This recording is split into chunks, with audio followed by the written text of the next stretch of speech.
ನಮಸ್ತೆ and welcome to news sense. ನಾನು ಸೌಮ್ಯ ಕೃಷ್ಣ ಹೆಗಡೆ. ಒಂದು ರಾಜಕೀಯ ಪಕ್ಷ ಅಧಿಕಾರವನ್ನ ಹೇಗೆ ಹಿಡಿಬೇಕು, ಬಿಜೆಪಿಯನ್ನ ನೋಡಿ ಕಲಿಬೇಕು. ಅದೇ ರಾಜಕೀಯ ಪಕ್ಷ ಅಧಿಕಾರವನ್ನ ಹಿಡಿದ ಮೇಲೆ ಎಂಥ ನೀಚ ರಾಜಕಾರಣವನ್ನ ಮಾಡಬಾರ್ದು, ಅದೇ ಬಿಜೆಪಿಯನ್ನ ನೋಡಿ ಕಲಿಬೇಕು. ಯಾವ ಒಂದಷ್ಟು ಪೊಲಿಟಿಕಲ್ ಪರ್ಸನಾಲಿಟಿಗಳನ್ನ ನೋಡಿ ಈ ರಾಜಕೀಯ ವ್ಯವಸ್ಥೆ ಬಗ್ಗೆ ತಿಳ್ಕೊಳ್ಬೇಕಲ್ಲ ಅಂತ ನನಗೆ ಪರ್ಸನಲಿ ಇನ್ಸ್ಪಿರೇಷನ್ ಸಿಕ್ಕಿತ್ತು. ಅದೇ ವ್ಯಕ್ತಿತ್ವಗಳನ್ನ ಇವತ್ತು ನಾನು ರಾಜಕಾರಣಿ ಆದ್ರೆ ಇಂಥ ನೀಚ ರಾಜಕಾರಣಿ ಆಗಬಾರ್ದು ಅನ್ನುವಷ್ಟರ ಮಟ್ಟಿಗೆ ನನ್ನ ರೋಲ್ ಮಾಡೆಲ್ ಆಗಿ ನಿಂತಿದ್ದಾರೆ ಅಂತಂದ್ರೆ ಇದನ್ನೇ ನಾವು ಐರನಿ ಆಫ್ ಲೈಫ್ ಅಂತ ಕರಿತೀವಿ. ನರೇಂದ್ರ ಮೋದಿ ಅವರ ಬಗ್ಗೆ ಮಾತಾಡ್ತಾ ಇರೋದು ನಾನು. ಇದಕ್ಕಿಂತ ಕೆಳಗಿಳಿಯಲ್ಲ ಇವರು ಅಂತ ಅನ್ಕೊಳ್ಳುವಷ್ಟರಲ್ಲೇ ಇಲ್ಲ, ನಾವು ಅಧಿಕಾರದ ಸಲುವಾಗಿ ಮಾನ ಮರ್ಯಾದೆ ನಜ್ಜೆ ನಾಚಿಕೆ ಮನುಷ್ಯತ್ವ ಎಲ್ಲದನ್ನ ಸಹ ಬಿಟ್ಟು ನಿಲ್ತೀನಿ ಅನ್ನುವಷ್ಟರ ಮಟ್ಟಿಗೆ ಬಿಜೆಪಿಯ ದುರಹಂಕಾರ ಅನ್ನೋದು ಇವತ್ತು ರಾಷ್ಟ್ರೀಯ ಮಟ್ಟದಲ್ಲಿ ಹರಾಜಾದ್ರೂ ಸಹ ನಂಗೇನು ಆಗಿಲ್ಲ ಅನ್ನೋ ತರದಲ್ಲಿ ಹುಸಿ ನಾಟಕ ಆಡ್ತಾ ಇದ್ದಾರಲ್ಲ. ಇದನ್ನ ನೋಡಿದಾಗ ಒಂದು ಪಕ್ಷ ಒಂದು ಜನಾಂದೋಲನದಿಂದ ಹೇಗೆ ವೋಟನ್ನ ಕನ್ಸಾಲಿಡೇಟ್ ಮಾಡಿಕೊಂಡು ಅತ್ಯಂತ ದೊಡ್ಡ ಮಟ್ಟದಲ್ಲಿ ಪವರ್ಫುಲ್ ಪಕ್ಷವಾಗಿ ಹೊರಹೊಮ್ಮಿ ಇವತ್ತು ಅಧಿಕಾರದಲ್ಲಿ ಇದೆ, ಅದೇ ಪಕ್ಷ ಇವಾಗ ಒಂದು ಜನಾಂದೋಲನಕ್ಕೆ ಹೆದರಿ ಒಬ್ಬ ವ್ಯಕ್ತಿಯನ್ನ ಆಂಟಿ ನ್ಯಾಷನಲ್ ಅಂತ ಟ್ಯಾಗ್ ಮಾಡಿ ಅವನನ್ನ ಸಪೋರ್ಟ್ ಮಾಡೋರೆಲ್ಲ ಈ ದೇಶದ ವಿರೋಧಿಗಳು ಅನ್ನುವಷ್ಟರ ಮಟ್ಟಿಗೆ ಹಳೆ ಸ್ಕ್ರಿಪ್ಟ್ ಅನ್ನೇ ಹರ್ಕೊಂಡು ಒದರಾಡ್ತಾ ಇದೆ ಅಂತಂದ್ರೆ ಬಿಜೆಪಿಯ ಅಧೋಗತಿ ಅನ್ನೋದಕ್ಕೆ ಇದಕ್ಕಿಂತ ಕೆಳಮಟ್ಟ ಇಲ್ಲ ಅನ್ನೋದಕ್ಕೆ ನಮ್ಗೆ ಸಾಕ್ಷಿಯನ್ನ ಹೇಳುತ್ತೆ. ಯಾಕೆಂತಂದ್ರೆ ಕಳೆದ ಒಂದು 2-3 ವೀಕಿಂದ ಒಬ್ಬ ವ್ಯಕ್ತಿ ಸೋನಂ ವಾಂಗ್ಚುಕ್ ಅವರ ಬಗ್ಗೆ ನಾನು ಮಾತಾಡ್ತಾ ಇರೋದು. ಹಂಗರ್ ಸ್ಟ್ರೈಕ್ ಅನ್ನ ಮಾಡ್ತಿದ್ದಾರೆ. ಅವರು ಕೇಳ್ತಾ ಇರುವಂತಹ ಪ್ರಶ್ನೆ ಇದೆ ಅಲ್ಲ, ನೀವ್ ಯಾರೇ ಆಗಿರಿ, ಅವರು ಕೇಳುವಂತಹ ಪ್ರಶ್ನೆ ಇದೆ ಅಲ್ಲ, ಇಟ್ ಈಸ್ ವೆರಿ ರಿಲೆವೆಂಟ್. ಕಳೆದ ಹಲವಾರು ವರ್ಷದಲ್ಲಿ ಬಿಜೆಪಿಯ ಅಧಿಕಾರದ ಅವಧಿಯಲ್ಲಿ ಈ ಎಜುಕೇಶನ್ ಸಿಸ್ಟಮ್ ಅನ್ನೋದು ಹೇಗೆ ಸತ್ತು ಬಿದ್ದು ಹೋಗಿದೆ, ಎಷ್ಟರ ಮಟ್ಟಿಗೆ ಸತ್ತು ಬಿದ್ದು ಹೋಗಿದೆ ಅಂತಂದ್ರೆ ಮಕ್ಕಳ ಹೆಣ ಬೀಳ್ತಾ ಇದೆ. ಕಳೆದ ನೀಟ್ ಪರೀಕ್ಷೆಯಲ್ಲಿ 20ಕ್ಕೂ ಅಧಿಕ ವಿದ್ಯಾರ್ಥಿಗಳು ತಮ್ಮ ಪ್ರಾಣವನ್ನ ಕಳ್ಕೊಂಡ್ರು. ಪ್ರಾಣ ಕಳ್ಕೊಂಡಿರೋದು ಕೇವಲ 20 ವಿದ್ಯಾರ್ಥಿಗಳಲ್ಲ, ಇಡೀ ದೇಶದ ಎಜುಕೇಶನ್ ಸಿಸ್ಟಮ್. ಅದನ್ನ ಅಕೌಂಟೆಬಿಲಿಟಿಗೆ ತಗೊಳ್ಳಿ. ಧರ್ಮೇಂದ್ರ ಪ್ರಧಾನ್ ಯಾರು, ಅವರೇ ರಿಸೈನ್ ಮಾಡ್ಬೇಕಿತ್ತು. ಆ ಮನುಷ್ಯಗೆ ಮಾನ ಮರ್ಯಾದೆ ಏನೂ ಇಲ್ಲ ಅಂತ ಅನ್ಸುತ್ತೆ.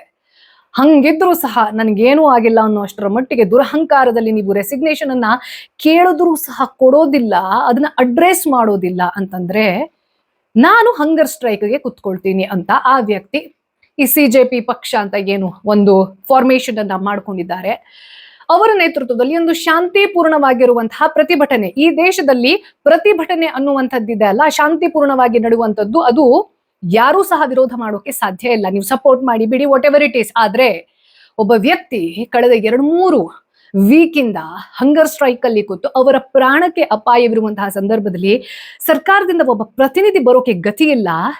ಅವರ ಬೇಡಿಕೆಗಳನ್ನ ನೀವು ಈಡೇರಿಸ್ತೀರಾ ಬಿಡ್ತೀರಾ, ದಟ್ ಈಸ್ ಸೆಕೆಂಡರಿ. ಆದ್ರೆ ಪ್ರಜಾಪ್ರಭುತ್ವ ವ್ಯವಸ್ಥೆಯಲ್ಲಿ ಯು ಆರ್ ಅಕೌಂಟೇಬಲ್. ಆ ವ್ಯಕ್ತಿಯನ್ನ ಇವತ್ತು ಅನಾಮತ್ತಾಗಿ ಎತ್ಕೊಂಡೋಗಿ ಜಂತರ್ ಮಂತರನ್ನ ಖುಲ್ಲಾ ಮಾಡಿಸ್ತೀವಿ ಅನ್ನುವಷ್ಟರ ಮಟ್ಟಿಗೆ ದಿಲ್ಲಿ ಪೊಲೀಸರ ದುರಹಂಕಾರ, ಅದ್ರ ಹಿಂದೆ ಇರುವಂತಹ ಕುಮ್ಮಕ್ಕು, ಇದೆಲ್ಲದನ್ನ ನೋಡಿದಾಗ ಬಿಜೆಪಿ 2029ರಲ್ಲಿ ನಾವು ಸರ್ವನಾಶ ಆಗಿ ಮಖಾಡೆ ಮಲಗ್ಬಿಡ್ಬೇಕು ಅನ್ನೋದನ್ನ ಡಿಸೈಡ್ ಮಾಡ್ಕೊಂಡಿದ್ದಾರೆ ಅನ್ನೋದನ್ನ ನಾನು ಅನ್ಕೊಳಕ್ಕೆ ಇಷ್ಟಪಡ್ತೀನಿ. ಯಾಕೆಂತಂದ್ರೆ ನೋಡಿ, ಬಿಜೆಪಿ 2011ರಲ್ಲಿ ಯಾವಾಗ ಅಣ್ಣಾ ಹಜಾರೆಯವರು ಇದೇ ರೀತಿ ಪ್ರೊಟೆಸ್ಟ್ಗೆ ಕುತ್ಕೊಂಡಿದ್ರಲ್ಲ, ಆ ಸಂದರ್ಭದಲ್ಲಿ ಇಡೀ ದೇಶದ ಜನತೆಯನ್ನ ಈ ಕರಪ್ಷನ್ ವಿರುದ್ಧವಾಗಿ ಈ UPA ಸರ್ಕಾರದ ಫೇಲ್ಯೂರ್ಸ್ ಏನೇನಿತ್ತು ಅದೆಲ್ಲದನ್ನ ಜನಸಾಮಾನ್ಯರ ಮುಂದೆ ತೆರೆದಿಟ್ಟು ಇವ್ರಿಗಿಂತ ನಾವು ಬೆಟರ್ ಅಂತ ಹೋಪನ್ನ ಕೊಟ್ಬಿಟ್ಟು ದೊಡ್ಡ ಮಟ್ಟದಲ್ಲಿ ಪೊಲಿಟಿಕಲ್ ಲಾಂಚ್ ಪ್ಯಾಡ್ ಅನ್ನ ತಗೊಂಡು ಇದೇ ಬಿಜೆಪಿ. ಇನ್ನೊಂದು ರೆಪಕೋಷನ್ ಆಗಿದ್ ಏನು ಅಂತಂದ್ರೆ ಆಮ್ ಆದ್ಮಿ ಪಕ್ಷ ಇದನ್ನ ಯಾವ ರೀತಿ ಹೈಜಾಕ್ ಮಾಡಿ ಪೊಲಿಟಿಕಲ್ ಮೈಲೇಜ್ ಅನ್ನ ತಗೊಂಡ್ರು ಅಂತಂದ್ರೆ ಅರವಿಂದ್ ಕೇಜ್ರಿವಾಲ್, ಕೆಲವೊಬ್ರು ಹೇಳುವ ಪ್ರಕಾರ, I am not sure, but ಕೆಲವೊಬ್ರು ಹೇಳುವ ಪ್ರಕಾರ ಈ ಆಮ್ ಆದ್ಮಿ ಪಕ್ಷ ಅನ್ನುವಂಥದ್ದು ಅಥವಾ ಅರವಿಂದ್ ಕೇಜ್ರಿವಾಲ್ ಇನಿಷಿಯಲ್ ಪೀರಿಯಡ್ ಅಲ್ಲಿ ಕಾಂಗ್ರೆಸ್ನ ಮಗ್ಗಲು ಮುರಿಯೋಕೆ ಬಿಜೆಪಿಯಿಂದನೇ ಇಂಡೈರೆಕ್ಟ್ಲಿ ಫಂಡ್ ಆಗಿದ್ದಂತಹ ಪಕ್ಷ ಇದು. ಅಂದ್ರೆ ಒಂದ್ ಪಕ್ಷನ ಪೂರ್ತಿ ಮಗ್ಲು ಮುರಿಬೇಕು ಅಂತಂದ್ರೆ ಇನ್ನೊಂದು ಆಲ್ಟರ್ನೇಟಿವ್ ಆಗಿರುವಂತಹ ಪಕ್ಷವನ್ನ, ಅಂದ್ರೆ ಯಾರು ಎಜುಕೇಟೆಡ್ ಕ್ಲಾಸ್ ಇದ್ದಾರೆ, ಯಾರು ಕರಪ್ಷನ್ ವಿರುದ್ಧ ಇದ್ದಾರೆ, ಇವ್ರನ್ನ ಜಾತಿ ಮತ ಹಿಂಗಿದ್ ಕಾಸ್ಟ್ ಗೀಸ್ಟು ಎಲ್ಲ ಒಡೆಯಕ್ ಸಾಧ್ಯ ಇಲ್ಲ. ಸೊ ಹಾಗಾಗಿ ಒಂದು elite class of people who are educated, who have the earning power, ಅಂಥವರ ವೋಟನ್ನ ಅಟ್ರಾಕ್ಟ್ ಮಾಡುವ ಸಲುವಾಗಿ ಆಮ್ ಆದ್ಮಿ ಪಕ್ಷವನ್ನ ಬಿಜೆಪಿಯೇ ಹುಟ್ಟು ಹಾಕ್ತು ಅನ್ನುವಂಥದ್ದನ್ನ ಹೇಳೋದನ್ನ ನಾನು ಕೇಳಿದ್ದೀನಿ ಕೆಲವೊಂದಷ್ಟು ವ್ಯಕ್ತಿಗಳು. I am not very sure, that make sense to me now. ಅಲ್ಲಿಂದ ಯಾವ ರೀತಿ ಪೊಲಿಟಿಕಲ್ ಲಾಂಚ್ ಪ್ಯಾಡ್ ಅನ್ನ ತಗೊಂಡು ಹೇಗೆ ಅಧಿಕಾರವನ್ನ ಹಿಡಿದ್ರು ಈ NDA, ಇವತ್ತು UPA 2.0 ಎಷ್ಟರ ಮಟ್ಟದಲ್ಲಿ ಫೇಲ್ಯೂರ್ ಆಗಿತ್ತು, ಅದಕ್ಕಿಂತ ವರ್ಸ್ಟ್ ನಾವು ಅಂತ NDA ಪ್ರೂವ್ ಮಾಡಿ ತೋರಿಸ್ತು. ನೋಡಿ, ಸೋನಂ ವಾಂಗ್ಚುಕ್ ಅವರ ಬಗ್ಗೆ ನಾನು ಪ್ರೀವಿಯಸ್ಲಿ ಕೂಡ ಒಂದು ಎಪಿಸೋಡ್ ಅನ್ನ ಮಾಡಿದ್ದೆ. ಅವಾಗ ಬಹಳಷ್ಟು ಜನ ನಿಮ್ಮಲ್ಲಿ ಇಲ್ಲ ಆ ವ್ಯಕ್ತಿ ಚೈನೀಸ್ ಏಜೆಂಟ್, ಅವ್ರ ಆ ಏಜೆಂಟ್, ಮತ್ತೊಂದು ಏಜೆಂಟ್, ಏನೇ ಇರಬಹುದು ರೀ, ಆ ವ್ಯಕ್ತಿ ಯಾವ ಏಜೆಂಟ್ ಅನ್ನೋದನ್ನ ಕೇಂದ್ರ ಸರ್ಕಾರ ಪ್ರೂವ್ ಮಾಡಕ್ಕೆ ಸಾಧ್ಯ ಇಲ್ಲ ಅಂತಂದ ಮೇಲೆ ಯಾವ ವ್ಯಕ್ತಿ ಚೈನಾ ಏಜೆಂಟ್ ಅಂತ ಕರೆಸ್ಕೊಳ್ತಿದ್ದಾರೆ ಆ ಮನುಷ್ಯ ಸಾಯಕ್ ರೆಡಿ ಇದ್ದಾರೆ. ಅವ್ರದ್ದೇನು ಪರ್ಸನಲ್ ಏನಿಲ್ಲ ಇದರಲ್ಲಿ, except the fact that he is gaining lot of fame. ಇದಕ್ಕೆ ಕಾರಣ ಬಿಜೆಪಿನೇ. ನಾನು ಆ ಎಪಿಸೋಡ್ ಅಲ್ಲಿ ಹೇಳಿದ್ದೆ, ನೀವು ಒಬ್ಬ ವ್ಯಕ್ತಿಯನ್ನ ಆಂಟಿ ನ್ಯಾಷನಲ್ ಅಂತ ಕರೆದ್ಬಿಟ್ಟು ಅವ್ರು ಹಿಂದ್ಗಡೆ ಏನೂ ಪ್ರೂಫ್ ಅನ್ನ ಕೊಡ್ತಾ ಇಲ್ಲ ಅಂತಂದ್ರೆ ಅವ್ರನ್ನ 7-8 ತಿಂಗಳು ಜೈಲಲ್ಲಿಟ್ಟು ನಿಮ್ಮ ಹತ್ರ ಏನೂ ಕಿತ್ತಾಕೊಳಕ್ ಆಗ್ಲಿಲ್ಲ ಅಂತಂದ್ರೆ, ಪ್ರೂವ್ ಮಾಡಕ್ ಆಗ್ಲಿಲ್ಲ ಅಂತಂದ್ರೆ ನೀವೇ ಒಬ್ಬ ನ್ಯಾಷನಲ್ ಹೀರೋವನ್ನ ಹುಟ್ಟು ಹಾಕ್ತಿದ್ದೀರಾ ಅನ್ನೋದನ್ನ ನಾನು ಆ ಎಪಿಸೋಡ್ ಅಲ್ಲಿ ಸಹ ಹೇಳಿದ್ದೆ. ಅದನ್ನ ಇನ್ನೂ ಕನ್ಸಾಲಿಡೇಟ್ ಮಾಡ್ತು ಬಿಜೆಪಿಯ ಆರೋಗ್ಯನ್ಸ್. ನಾನು ಯಾಕೆ ಈ ಮಾತನ್ನ ಹೇಳ್ತಾ ಇದ್ದೀನಿ ಅಂತಂದ್ರೆ, ಸ್ಟಾರ್ಟಿಂಗ್ ಅಲ್ಲೇ ಹೇಳಿದೆ ನಾನು ನಿಮ್ಗೆ, ನನಗೆ ಭಾರತದ ರಾಜಕೀಯ ವ್ಯವಸ್ಥೆ ಅನ್ನೋದ್ರ ಬಗ್ಗೆ ಇಂಟ್ರೆಸ್ಟ್ ಬಂದಿದ್ದು ಅಥವಾ ಅದ್ರ ಬಗ್ಗೆ ತಿಳ್ಕೊಳ್ಳೋಕೆ ಒಂದು ಹುಮ್ಮಸ್ಸು, ನನ್ನ ವೋಟನ್ನ ಯಾರಿಗೆ ಕೊಡಬೇಕು ಅನ್ನೋದನ್ನ ನಾನು ಡಿಸೈಡ್ ಮಾಡುವಾಗಿದ್ದೆ ಅಲ್ಲ, ನಾನು ತುಂಬಾ ಅಟ್ರಾಕ್ಟ್ ಮಾಡಿದ್ದು ಅಥವಾ ಯಾರಪ್ಪ ಈ ವ್ಯಕ್ತಿಗೆ ಎಷ್ಟು ಕ್ಲಾರಿಟಿ ಇದೆ ಅವ್ರು ಮಾತಾಡೋದ್ರಲ್ಲಿ ಅನ್ನೋಷ್ಟರ ಮಟ್ಟಿಗೆ ಅಟ್ರಾಕ್ಟ್ ಮಾಡಿದ್ ಯಾರು ಅಂತಂದ್ರೆ ನರೇಂದ್ರ ಮೋದಿ ಅವರು. ಆದ್ರೆ 3 ಟರ್ಮ್ ಅಲ್ಲಿ ಆ ವ್ಯಕ್ತಿ ಯಾವ ರೀತಿ ಎಕ್ಸ್ಪೋಸ್ ಆದ್ರಲ್ಲ, ಅದನ್ನ ನೋಡಿದಾಗ ಒಡೆನ ಐರನಿ ಅಂತ ಅನಿಸುತ್ತೆ. ಇವ್ರ ತರ ಇರಬೇಕು ರಾಜಕಾರಣಿ ಆದ್ರೆ ಅಂತ ಯಾರು ತಿಳ್ಕೊಂಡಿದ್ರೋ, ಇವ್ರ ತರ ಆಗ್ಬಾರ್ದು ಅನ್ನುವಷ್ಟರ ಮಟ್ಟಿಗೆ ಲೈಫ್ 360 ಡಿಗ್ರಿ ಚೇಂಜ್ ಆಗ್ಬಿಡುತ್ತೆ ಅಂತಂದ್ರೆ ಇನ್ನೇನ್ ಹೇಳಕ್ ಸಾಧ್ಯ. ನೋಡಿ, ಕಾಕ್ರೋಚ್ ಜನತಾ ಪಾರ್ಟಿಯನ್ನ ಕೆಲವೊಂದಷ್ಟು ಜನ, ಹಾಗೆ ಈ ಒಂದು ಹಂಗರ್ ಸ್ಟ್ರೈಕ್ ಅಲ್ಲಿ ಸೋನಂ ವಾಂಗ್ಚುಕ್ ಅವರನ್ನ ಯಾರ್ಯಾರೆಲ್ಲ ಮೀಟ್ ಆಗಕ್ ಬಂದಿದ್ರಲ್ಲ, ಅವರ ಐಡಿಯಾಲಜಿ ಅನ್ನೋದ್ರ ಬಗ್ಗೆ I don't relate to them. ಆದ್ರೆ ಅವರೆಲ್ಲ ಬರ್ತಿದ್ದಾರೆ ಅಂದ ತಕ್ಷಣ ಒಂದು ಸಂಘಟನೆ ಅನ್ನೋದೇ ಆಂಟಿ ನ್ಯಾಷನಲ್ ಅಥವಾ ಅವರು ದೇಶ ವಿರೋಧಿ ಚಟುವಟಿಕೆಯನ್ನ ಮಾಡುವಂತದ್ದು ಇದೆಲ್ಲ ಇದೆ ಅಲ್ಲ, ಬಿಜೆಪಿ IT ಸೆಲ್ ನ ನರೇಟಿವ್ಸ್ ಅನ್ನೋದು ಹಳೇದಾಗ್ಬಿಟ್ಟಿದೆ. ನೋಡಿ, ಬಿಜೆಪಿ ಯಾವಾಗ ಅಯೋಧ್ಯೆಯಲ್ಲಿ ಸೋತುತ್ತಲ್ಲ, ಅವತ್ತಿಗೆ ಬಿಜೆಪಿಯ ಅವನತಿ ಅನ್ನೋದು ಡಿಕ್ಲೇರ್ ಆಯ್ತು. ಅಂದ್ರೆ ಶುರುವಾಗಿತ್ತು, ಬಟ್ ಡಿಕ್ಲೇರ್ ಆಗಿತ್ತು. ರಾಮ ಮಂದಿರದಲ್ಲಿ ಕಳೆದ ಎಷ್ಟೋ ದಶಕಗಳಿಂದ ನನ್ನ ರಾಮನನ್ನ ಅವನ ಮನೆಯಲ್ಲಿ ನೋಡ್ಬೇಕು ಅಂತ ಆಸೆ ಪಟ್ಟವರಲ್ಲಿ ನಾನು ಕೂಡ ಒಬ್ಳು. ಹಾಗೆ ಯಾವಾಗ ಅಲ್ಲಿ ಪ್ರಾಣ ಪ್ರತಿಷ್ಠೆ ನಡೀತಾ ಇತ್ತಲ್ಲ, ಆ ಒಂದು ಮೊಮೆಂಟ್ ಅಲ್ಲಿ ನಾನು ನನ್ನನ್ನ ರೆಕಾರ್ಡ್ ಮಾಡ್ಕೊಂಡಿದ್ದೆ. ಎಷ್ಟು ಖುಷಿ ಆಗಿತ್ತು ಅಂತಂದ್ರೆ ಆನಂದ ಭಾಷ್ಪ ಬಂದಿತ್ತು. ಹಾಗೆ ನರೇಂದ್ರ ಮೋದಿ ಅವರನ್ನ ಅದರಲ್ಲಿ ನೋಡಿದಾಗ ಈ ವ್ಯಕ್ತಿ ಹೇಳಿದ್ದನ್ನ ಮಾಡಿದ್ರಪ್ಪ ಅಂತ ಖುಷಿ ಆಯ್ತು. ಜೊತೆಗೆ ಬಿಜೆಪಿಯ ಅಸ್ತಿತ್ವ ಇರೋದೆ, ಅಥವಾ ಬಿಜೆಪಿ ಅಂತಂದ್ರೆ ಅದಕ್ಕೆ ಪ್ಯಾರಲಲ್ ಆಗಿ ಅವರು ಏನು ಐಡೆಂಟಿಫಿಕೇಶನ್ ಮಾಡ್ಕೊಂಡಿದ್ರು ಅಂತಂದ್ರೆ ಹಿಂದುತ್ವ. ಆದ್ರೆ ಆ ಹಿಂದುತ್ವವನ್ನ ಹರಾಜಾಕಿ ಅದನ್ನ ಮಕಾಡೆ ಮಲಗಿಸಿ ಸಮಾಧಿ ಕಟ್ಟಿ ಅಧಿಕಾರದಲ್ಲಿ ನಾವು ರಾಕ್ಷಸರಿಗಿಂತರೂ ಕೀಳು ಅನ್ನುವಷ್ಟರ ಮಟ್ಟಿಗೆ ಹಿಂದುತ್ವಕ್ಕೂ ಈ ಐಡಿಯಾಲಜಿಗೂ ಕೊಡಲಿ ಪೆಟ್ಟು ಕೊಡ್ತಾ ಇರುವಂತಹ ಬಿಜೆಪಿ, ಹಾಗೆ ಈ ನ್ಯಾಷನಲಿಸಂ ಅನ್ನೋದನ್ನ ಹೈಪರ್ ನ್ಯಾಷನಲಿಸಂಗೆ ತಿರುಗಿಸಿ ಸರ್ಕಾರದ ಬಗ್ಗೆ ಪ್ರಶ್ನೆ ಕೇಳಿದ್ರೆ ಅವರೆಲ್ಲ ಆಂಟಿ ನ್ಯಾಷನಲ್, ಪಾಕಿಸ್ತಾನಕ್ಕೆ ಹೋಗ್ಬೇಕು. ಮೋದಿ ಅವ್ರನ್ನ ವಿರೋಧ ಮಾಡಿದ್ರು ಅಂತಂದ್ರೆ ಅವರೆಲ್ಲ ಕಾಂಗ್ರೆಸ್, ಇವರೆಲ್ಲ ಲೆಫ್ಟಿಸ್ಟ್, ಮತ್ತೊಂದು ಮರದೊಂದು. ಈ ಎಲ್ಲಾ ಪದದ ಅರ್ಥವನ್ನ ತಿಳ್ಕೊಳ್ಳದೆ ಅಂಧ ಭಕ್ತರನ್ನ ಕ್ರಿಯೇಟ್ ಮಾಡಿದೆ ಅಲ್ಲ ಈ ಬಿಜೆಪಿ.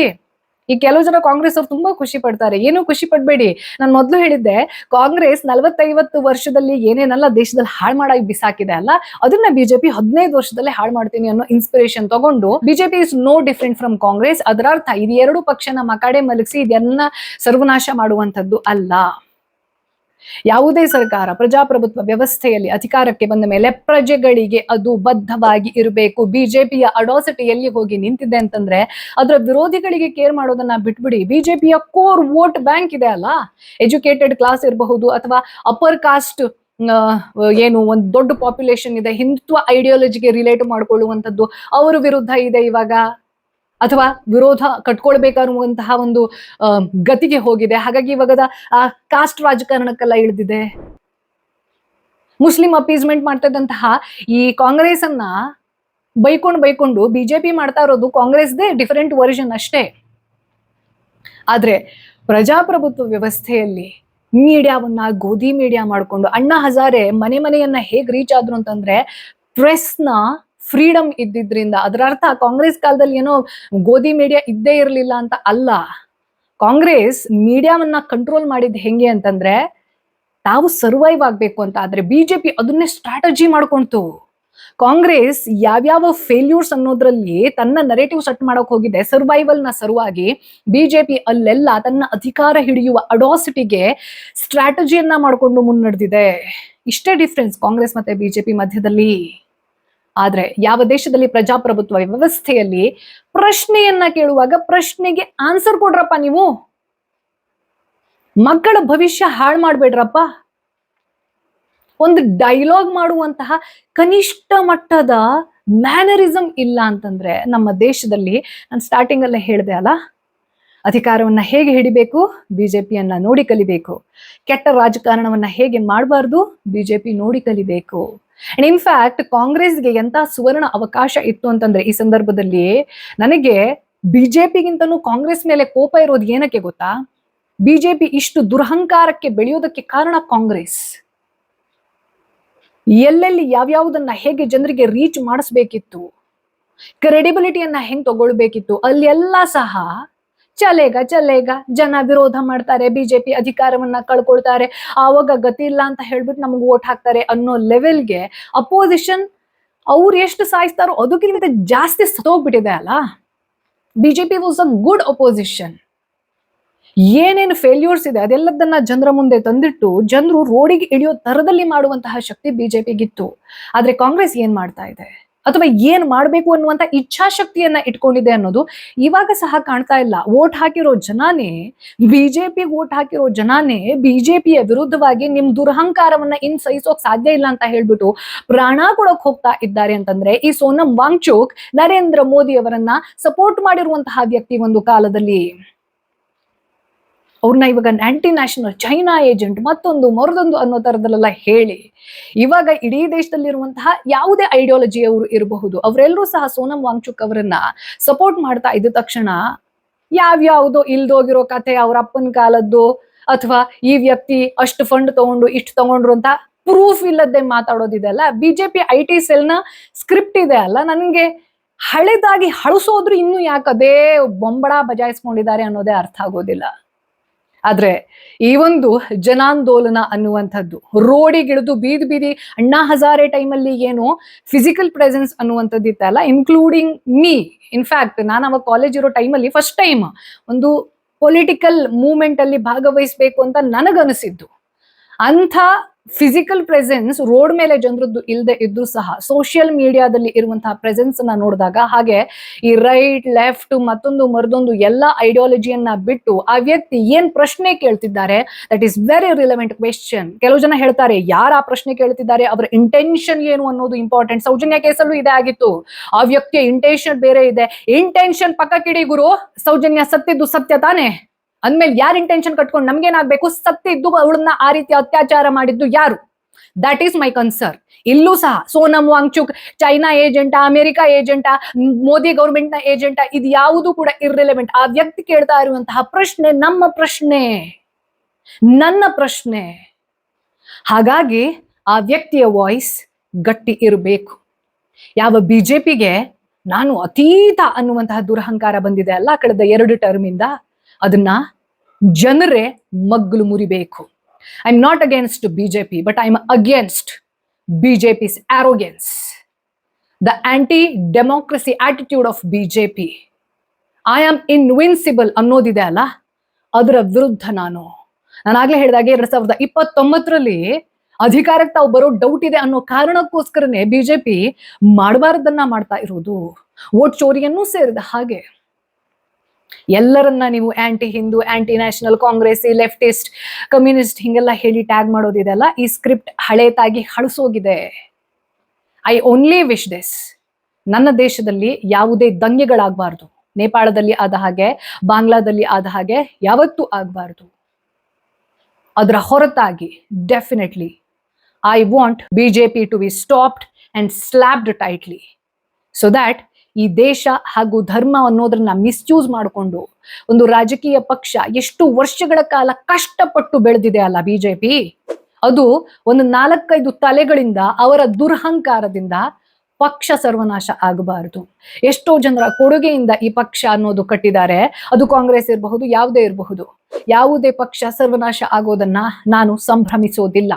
ಹಾಗಾಗಿ ಬಿಜೆಪಿ ಉಳಿಬೇಕು ಅಂತಂದ್ರೆ, ದೇಶ ಉಳಿಬೇಕು ಅಂತಂದ್ರೆ, ಹಿಂದುತ್ವ ಉಳಿಬೇಕು ಅಂತಂದ್ರೆ BJP, it's arrogance has to be stopped and slapped tight by Indians. ನಿಮ್ಗೇನ್ ಅನ್ಸುತ್ತೆ ಅನ್ನೋದನ್ನ ಕಾಮೆಂಟ್ ಬಾಕ್ಸ್ ಅಲ್ಲಿ ತಿಳಿಸಿ. ಬಾಯಿ ಬಂದ ಭಾಷೆಲಲ್ಲ, ತಲೆ ಇರೋರಾಗಿ. ಕಾಂಗ್ರೆಸ್ನ ಗುಲಾಮರು, ಬಿಜೆಪಿಯ ಅಂಧಭಕ್ತರಾಗಿದ್ರೆ ಬರಲೇಬೇಡಿ ನನ್ನ ಚಾನೆಲ್ಗೆ. ಭಾರತೀಯನಾಗಿದ್ರೆ, ಧರ್ಮಿಷ್ಠನಾಗಿದ್ರೆ, ಹಿಂದುತ್ವವನ್ನ ಸರಿಯಾಗಿ ಅರ್ಥ ಮಾಡಿಕೊಂಡು ಪ್ರಾಕ್ಟೀಸ್ ಮಾಡುವಂಥವರಾದ್ರೆ ಮಾತ್ರ this channel is for you. Right. Take care. ಓಂ ನಮಃ ಶಿವಾಯ್. ಜೈ ಹಿಂದ್.